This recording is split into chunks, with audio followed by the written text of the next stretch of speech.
Neat పరీక్షల అవకతవకలపై న్యాయ విచారణ జరిపించాలంటూ కరీంనగర్ జిల్లా సిపిఎం కమిటీ ఆందోళనకు దిగింది. నీట్ అవకతవక బాధ్యులను కఠినంగా శిక్షించాలని కోరుతూ ఆ పార్టీ నేతలు కలెక్టర్ కార్యాలయం ముందు ధర్నా నిర్వహించారు. నీట్ పరీక్ష రాసిన 24 లక్షల మంది విద్యార్థులకు న్యాయం చేయాలని డిమాండ్ చేశారు.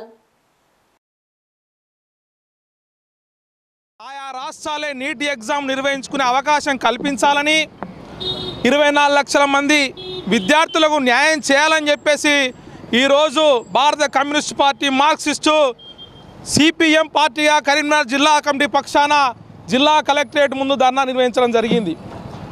మే 5న 4750 సెంటర్లో దేశవ్యాప్తంగా 24 లక్షల మంది విద్యార్థులు నీట్ పరీక్ష రాశారు. ఆ నీట్ పరీక్ష అందులో అవకతవకలు జరిగాయని చెప్పేసి అక్షయ్ అనే విద్యార్థి సుప్రీంకోర్టును ఆశ్రయిస్తే సుప్రీంకోర్టు కూడా కేంద్ర ప్రభుత్వానికి ముట్టికాయలు వేసింది.